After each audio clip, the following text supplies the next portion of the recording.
Hey there, Fourth Trimester listeners. Our program today is proudly sponsored by Family Album, your secure haven for sharing baby photos and videos. Head over to the App Store today, search Family Album, one word, download the app, and start creating a legacy of love, one photo at a time.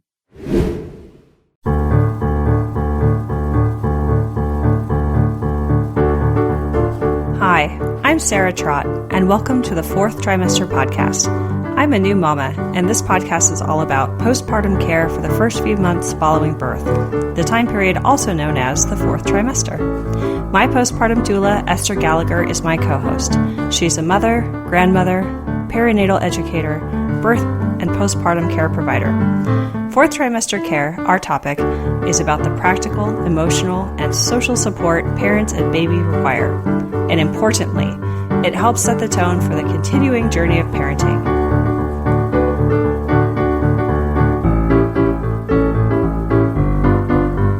Hi, this is Sarah Trott, and welcome back to the Fourth Trimester Podcast. I'm here with my co-host, Esther Gallagher, and we have a great episode for you today, which is to talk about a birth plan, also known as birth intentions, and more about that later. But this episode is really focused on talking about what a birth plan is, how it's beneficial, what you might want to consider including in the document, and sort of explaining the pros and cons of different aspects of items you want to include for each section. So, hello. Hi, Sarah. Great to be back with you. Yeah, I would just add to that a birth intentions document serves a couple of purposes. I think on one hand, it helps moms and partners really begin to coalesce their vision for their birth, their desires, while simultaneously, perhaps if they're working with someone who can be reality-based with them, like what the limits of our desires might be in the birth setting, depending on what that is. So working with a skillful birth assistant who has lots of experience can help you process in advance what you'd like your birth to be like and where you might have decision points to make. And let's talk about what a birth plan or birth intentions document is, right? It's a practical document. It's a piece of paper, maybe 1 or 5 pages long, something like that, that lists out the contact information of the mom, the dad, the pediatrician, the doula, the midwife, whoever else is there, your actual due date. And then it lists out what mom and dad or what parents expecting the baby sort of want. And it's there to sort of help whoever's delivering the baby and caring for mom immediately after sort of know what to do without mom and dad who might be wrapped up in the moment or parents wrapped up in the moment, have to stop and kind of explain everything. Is that right? How would you describe it? I think that's always the hope with this document is that the care providers in a hospital setting would have read it before questioning you or assuming that you want a certain kind of care. So, once you're into active labor, it's really rare that it's actually comfortable for a mama to be able to answer questions.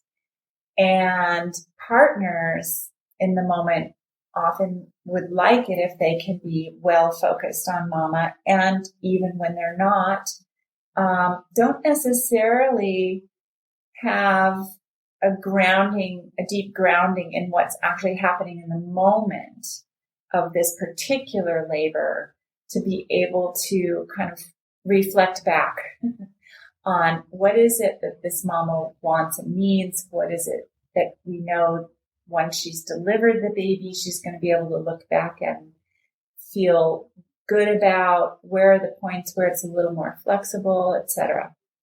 So that's the idea of the birth preferences. I've heard other doulas refer to the birth plan as a semi-legal document, that it's part of your medical file.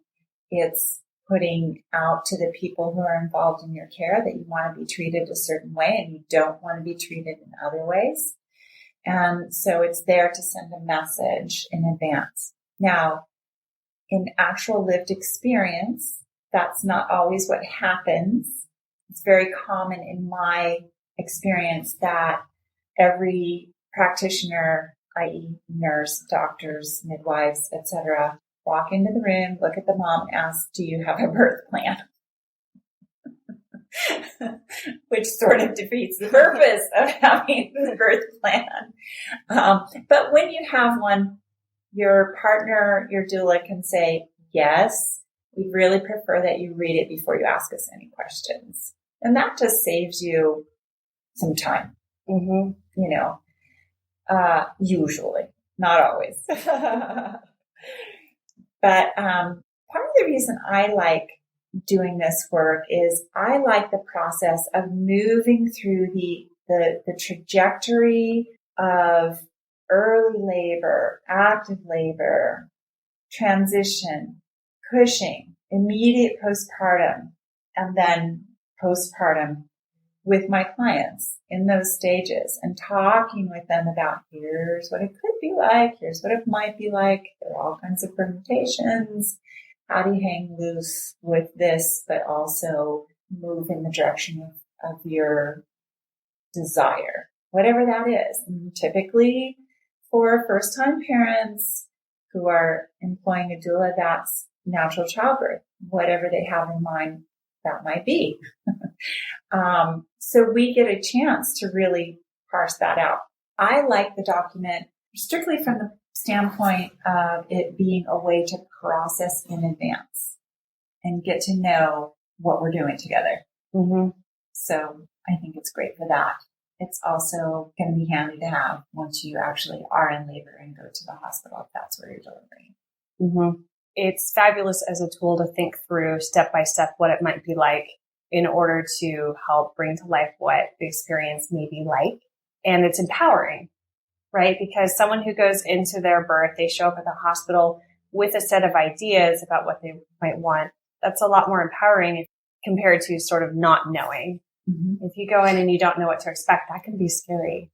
But having a good conversation ahead of time of what your options are going to be, what kinds of choices you're going to have in different kinds of scenarios, that's great. You can go in feeling really empowered and what's going on. On the flip side, it can also potentially set expectations. Mm-hmm. And I love that you coached me to call my birth plan my birth intentions, because I think I've said this before. When I call something a plan, I want to execute that plan. Mm-hmm. And it is tough. It feels like failure for something to not go exactly as planned. Mm-hmm. However, when you call it intention, that pressure, that expectation changes. It really makes for a different sort of emotional engagement with yourself, with the people who are supporting you, medical team of people who are going to surround you.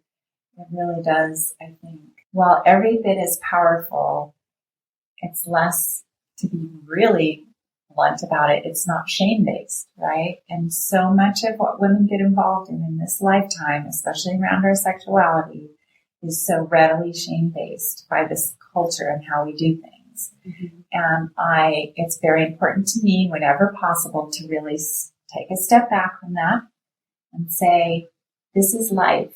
This isn't the project, right? There's a before this and during this and an after this. And we don't get to decide every moment of it or every aspect of it. But we certainly can engage our imaginal selves and think into this and imagine into this and come up with what feels right, whatever level ahead of time. And then move into that. So, yeah, I like the idea that it was a tool for empowerment in the best sense of the word. And setting a positive picture in someone's head beforehand, mm-hmm. replacing fears of the unknown with, well, here's the best ideal scenario that we want. And if it happens, that's great. And if not, that's okay too, because we've talked through those outcomes. Yeah, Possibly. I think along those lines, it sets a tone for where the wiggle room is, where the wiggles should veer. If we have to wiggle, are we going to just, throw the whole idea out, or are we going to just try to move in the direction that's the least separate from our idea, right? Like just, if somebody had the idea that they wanted to give birth naturally, and for whatever reason, they hope not to use drugs and maybe not an epidural. And that was a goal of theirs in the light sense of the word.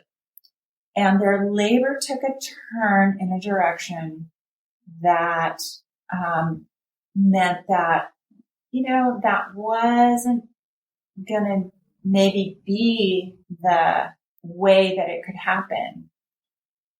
The expectation that I think when people know that that was the hope is, okay, we're not just going to jump off the ship and go straight to the most, dramatic possibility. We're going to see where's the wiggle room in this? How can we help this mama have as close to that unmedicated birth as possible? How can we help her get over a hump in the least impactful way that might set her back on course to have the kind of birth that she had imagined? And I just think, when that can be what happens, that's great. It's not always what's going to be the outcome, right? We don't know what's up with that baby inside and what they're experiencing might mediate towards a different outcome or a different path altogether. But at least if we have some sense of knowing what that is, we can make the best decisions for mama and baby. And know why we're making those decisions. I think that's as important to parents' experience as that it's a safety thing or, whatever's happening. And, I think you can really speak to this, Sarah. I think that often when it's a first time experience, mamas really have no idea what their labor will bring them. Just none. And then they're in it.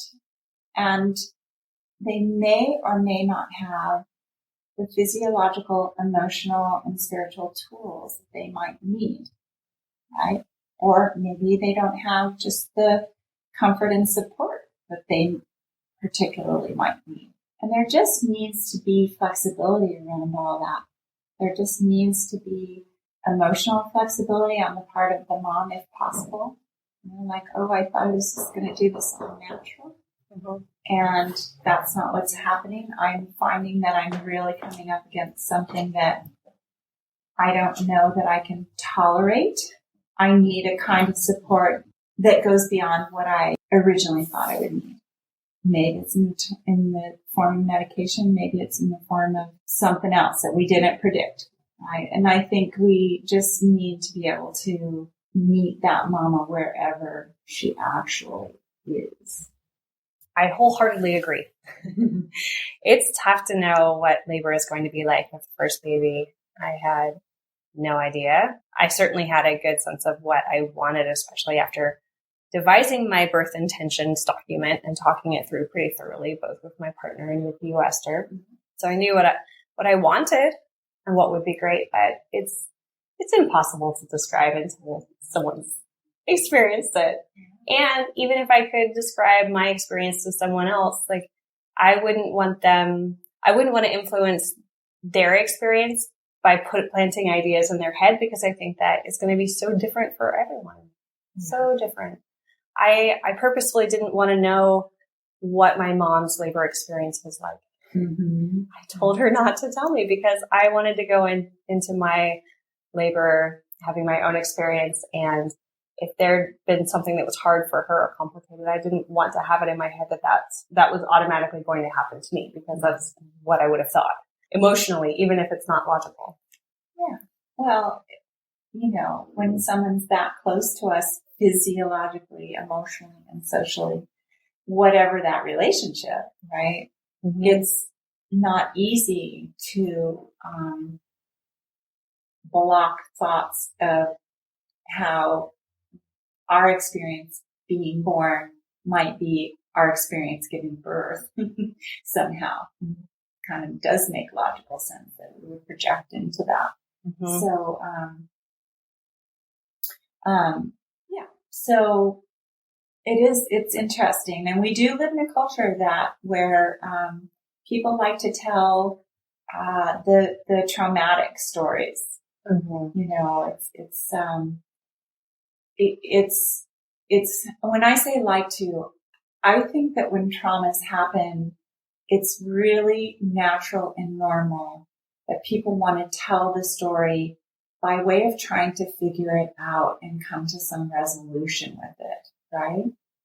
And in our culture, so often women who have had traumatic stories don't have a way to find that out, right? They may have been given some technical terminology about what happened in their birth once and then set free with that, with no real processing. So it's understandable that they would then turn to other women and women who are pregnant even to tell their stories. Mm-hmm. It's just a mistake, because what happens basically is that we're just re-traumatizing ourselves because there's no one there who actually can skillfully help us process. We're just telling our story, and it's being received in ways that might be traumatic for the hearer. So again, it's helpful to hold this process lightly in advance. Be a little self-protective, as you were, very intelligent, and let your imagination and desires for yourself, your baby, and your partner be held in a positive way. Mm-hmm. I also spent a lot of time reviewing a list of affirmations that my prenatal yoga instructor provided to a class that I took. And I'm going to bring her on in the future for another episode to talk about those. But I am a firm believer in the positive affirmation side of preparation. So on to the document. This document has 3 sections. We have during labor and birth. We have after birth, and then postpartum, the immediate postpartum. And at the top of the document, I've got, I think, like I said, contact information for parents, doctor, pediatrician, doula, midwife, the due date, and just basic information. And then kind of a statement right off the bat. So our intention is to ... Someone might know that they are going to have, for medical purposes, a cesarean. Well, maybe it would be, our intention is to have a certain kind of cesarean. Mm-hmm. Or perhaps the intention is to have a completely natural birth. And there's a whole host of options in between, right? And what I'm going to do, Esther and I have a template of this document that we're going to put on our website.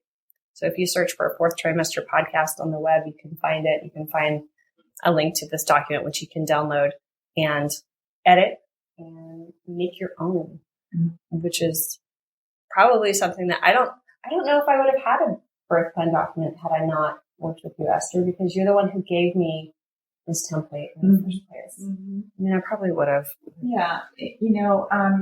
These days, at least in the Bay Area, and I dare say probably most California hospitals, when you set up your care with your obstetrician, you get put into a system naturally, and wherever you're going to be delivering will give you a kind of a packet of information, sort of hospital interface information.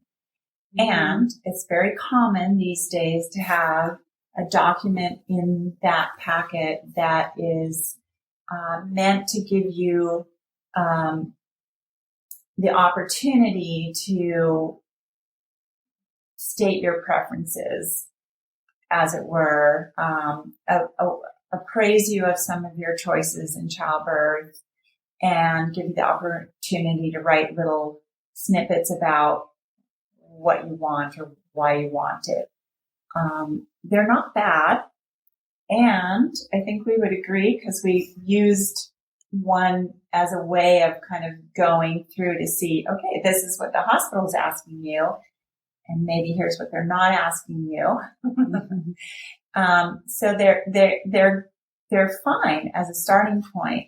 But remember, they always sort of are communicating something. That doesn't mean it's insidious. It just means it's subtle. And so to be reminded that, you are the consumer, and that gives you a kind of power that you're going to move into this environment, it's totally appropriate for you to have certain preferences about how you're going to be treated and what you do and when you do it. Now, that means you need to educate yourself pretty well about those details. These days, if you take a childbirth class, especially if you take a childbirth class that's independent of the hospital, and you'll have to figure out what that means, you're likely to be appraised by your childbirth educator about what all the possible options are, and not just, here's how we do it here. Mm-hmm. So I think that's a valuable tip. Yes. And I'm coming at this from the perspective of having had a hospital birth. And there are many, many people who choose not to have a hospital birth. And I imagine a birth intentions document is valuable even in those situations as well. Mm-hmm. Right? What if someone's traveling? And what if they plan to have a home birth and they're traveling? Well, maybe you'd want a document with you. And that is brilliant. And I actually just had that instance come up. They didn't deliver during their travels, but they were very concerned about, what if we go into labor before we get back? And so we talked about it and put together a plan. So, yeah. Cool. So right off the bat, at the top of the document, there's a little statement saying, we understand that unexpected things may occur during labor and value your expertise in supporting us through this process. We would appreciate being assigned, well, in this case, because I'd wanted a natural birth, it said we would appreciate being assigned a nurse who enjoys supporting natural birth. But I imagine we could say something like, we would appreciate being assigned nursing staff who can support us in our intentions. Mm-hmm. Regardless of what those are, right? Right. Yeah. So also, and on a practical point, I printed out maybe 3 copies of this. Mm-hmm. Yeah. I had several. I made sure. Yes. Yeah. You sent me one, of course, and we had extras, because it's so interesting how they walk out of the room when you hand them over to somebody. So always keep one that you don't let anybody walk away with. Mm-hmm. So during labor and birth, so the first thing is we prefer to be at home as long as possible for early stages of labor. Is that typical? Mm-hmm. That is typical in a healthy, normal pregnancy, that, there's no pink or red flags of the pregnancy that might mediate in the direction of, maybe going into the hospital sooner rather than later. But, even things like sometimes your water is broken don't necessarily mean that you have to rush up to the hospital or get admitted if you do. Mm-hmm. Yeah. Mm-hmm. The next comment is really just about what the room environment is like. I think different people will have different ideas. In this case, we have create a quiet, dimly lit, and peaceful environment, and we are laboring quietly, so please don't turn on the lights when entering. You have the line, all repairs using focused light. And what that refers to is once the baby's out and perhaps the placenta delivered, if mama needs perineal tear repair, that they use the surgical light that can be focused down in the direction of wherever they're actually working, and doesn't have to be necessarily all over mama and baby and partner as well. Mm-hmm. So that's what we meant by that. Right. I'm going to blast that little newborn with light in a dark place. Yeah. Right. Next, we would like to keep the number of people in the room to a minimum. And if conversations need to happen that don't involve the parents, please hold the conversation outside the room to keep distractions to a minimum. It's good advice in general, because you never know what people are going to think it's appropriate to talk about in your room. And that can be upsetting to a mom in labor, not to mention just distracting that people are talking. And I think I don't think we have it mentioned in our template, but maybe there is a space for it. But would it be worth listing, if someone chose to have family members or friends present at the birth, who those people are, what those relationships are? Mm-hmm. Yeah. And, that's not a bad idea at all. Not only that, but I have been involved with clients who have family members who have terrible boundaries and are in other ways very problematic. And the hospital is actually charged with keeping people away from you.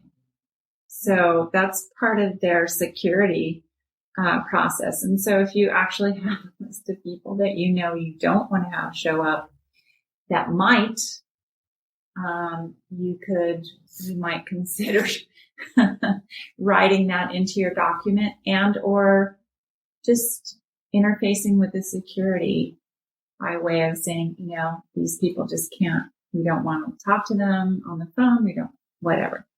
Mm-hmm. So.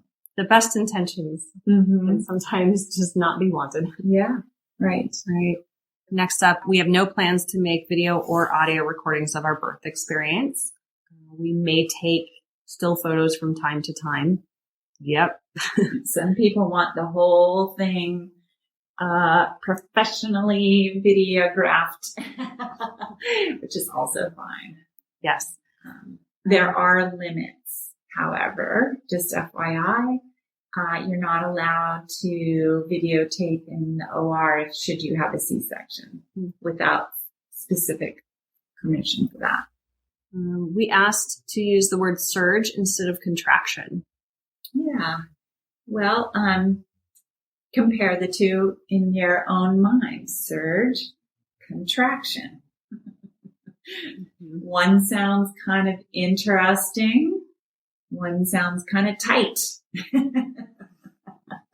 When in fact, what you're trying to do is have your cervix open, right? While that does involve a certain amount of muscle contraction, that's not necessarily how you want to be mentally and physically experiencing labor. So it's helpful if people can kind of be on a wavelength with you, along the lines of what you were saying, Sarah, earlier about positive affirmation. It's nice to have that be what people are on board with, and not using language that might scare you or make you feel tight. We can talk more about that. For instance, I like to talk to mamas and their partners about sending positive messages. So rather than stop frowning, which puts the focus on the fact that you're frowning, we might say something like, relax your forehead, which is a direct command, I admit, but hopefully one that's helpful and sends the message of what to do rather than what not to do, which takes more steps in your mind, right? First, you have to figure out that you're doing that thing. Then you have to stop doing it. Yeah. Instead of just doing it. Yeah.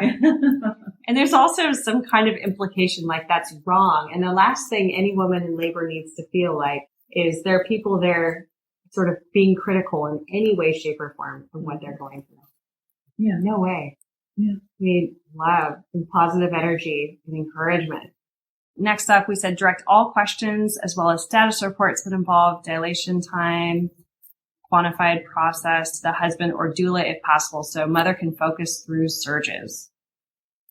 That's really just about letting other people be a buffer. Don't bug mom. Right. Exactly. Next, no routine IV prep. So IVs are optional? They're optional so long as mother and baby are in a healthy state. So, because they can be physically irritating, they can then be distracting. And so if your labor is going along healthy, normal trajectory, why invite further distraction? Now, there are lots of good reasons why a mama and her baby might need hydration and or medicine, at which point it would be important to have the IV. So that's why we use the routine word, routine IV prep. Next, we said to stay hydrated, mother prefers apple juice, ice chips, and water. If the time of day is between 5 a.m. and noon, iced tea is also a good option. Mother plans to eat and drink as desired. So, I mean, in my mind, I packed like huge picnic. And I thought it would just be that it would be necessary to eat and drink. Now, for me, actually, I won't talk about what my experience was. I'm going to hold that back. Yeah. I would say it's good to keep your options open. Yeah. Well, and by way of doula advice, if I may use a strong word like that, I've had mamas who are drinking and trying to stay hydrated and doing a wonderful job making that attempt. And then they're nauseous the whole time. And probably, to use a colloquial term, barfing. You can't stay hydrated if you can't keep it down. That's a situation where it might be really important to get some IV hydration. And even though it seems like a medical intervention, it might be the thing that we can do for a mama that's the least intervention that can get her labor on track for a natural childbirth. So, right, I mean, dehydration really affects the uterus' ability to do its job, and it affects circulation. It affects everything. And so it would be sad to have a labor go really, really off the rails simply because a mama couldn't stay hydrated. Mm-hmm. If she can through normal means, then that's great. Now, a reason why you might pack that big picnic is so that your partner and your doula can stay fed and watered. No one's going to give us an IV.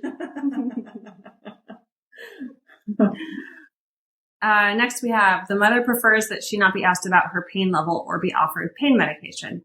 She will ask for medication if she needs it.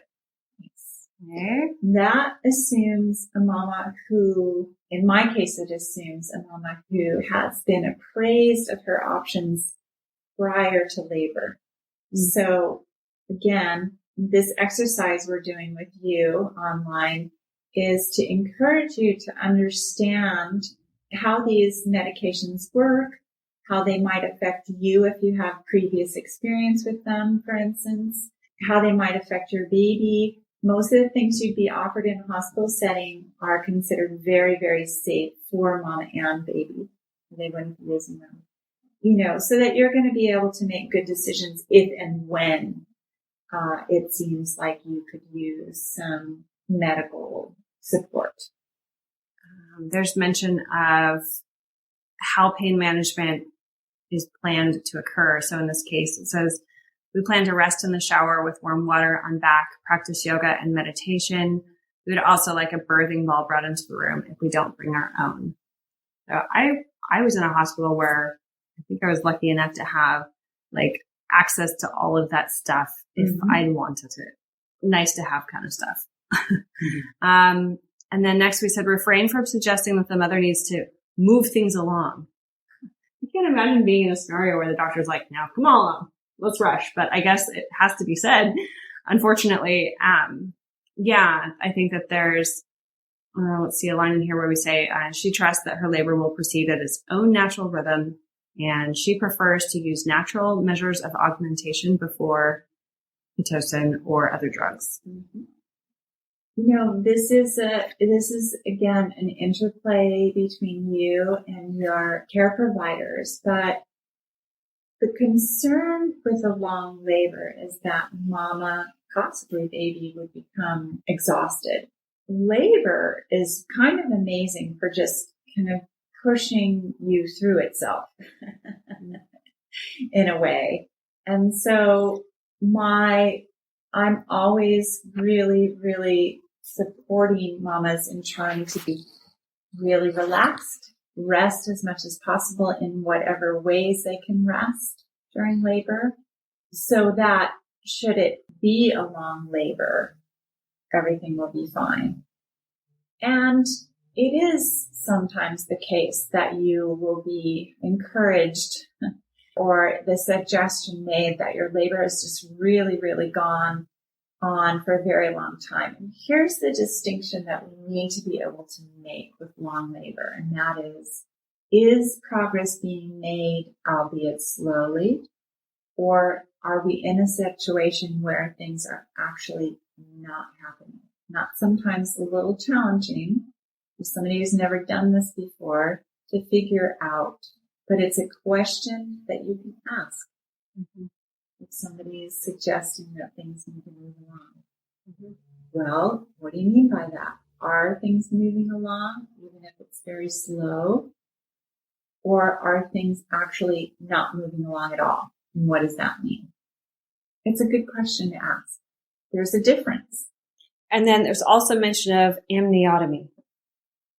Amniotomy is just the old-fashioned phrase for that is breaking the bag of waters.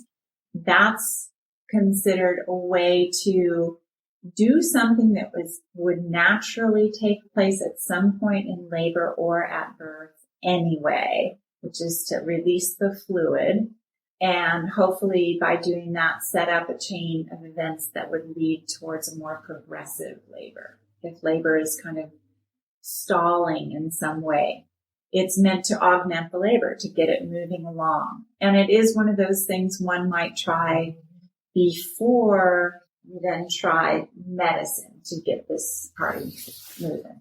Mm-hmm. Okay. We've asked, please consult with us about any proposed medical procedure and allow us time in private to make a decision. It does seem like common sense, but it isn't always experienced that way. If a doctor or a nurse or a midwife come into the room and say, well, things are happening, blah, blah, blah, and we think we ought to do blah, blah, blah, and then they stand there, it can be a lot of pressure, right? And it's a moment when you want to ask some questions. Well, if we do nothing, is there any medical concern for doing nothing? Is the baby in danger? Is the mama in danger? If we wait another 2 hours and assess again. These kinds of details are important. And getting the opportunity to take a break and chat it out with your partner. That was so much good information so far. I think we're at a place now where maybe we want to wrap up. Sounds good, Sarah. We'll pick up where we left off and talk about things like baby and mother monitoring next. Yeah. So we've got more of section 1, and then we'll go through sections 2 and 3. And in the meantime, we'll have the entire birth plan, birth intentions document on our website. Search for Fourth Trimester Podcast, and you will find us. Thank you so much. Wonderful. Take it easy, everybody. You can find out more about Esther Gallagher on esthergallagher.com. You can also subscribe to this podcast in order to hear more from us. Thank you for listening, everyone, and I hope you'll join us next time on the Fourth Trimester. The theme music on this podcast was created by Sean Trott. Hear more at soundcloud.com/Sean Trott. Special thanks to my true loves, my husband Ben, daughter Penelope, and baby girl Evelyn. Don't forget to share the Fourth Trimester Podcast with any new and expecting parents. I'm Sarah Trott. Goodbye for now. Hello again, bicycle man. I know you're doing all that you can. I wrote the song, simple and true. I wrote the song, I'll sing a song for you.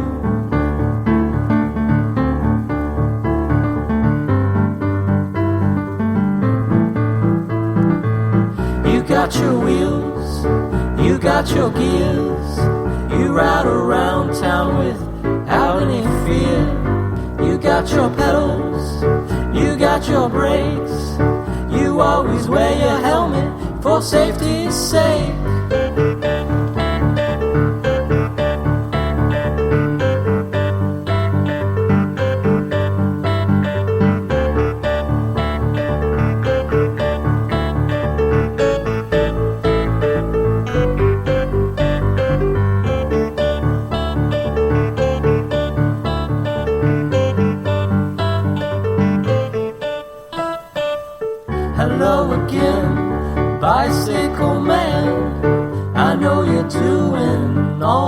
you can. I wrote the song, simple and true.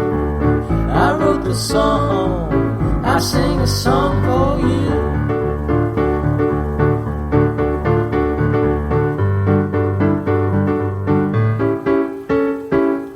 Hello again, bicycle man.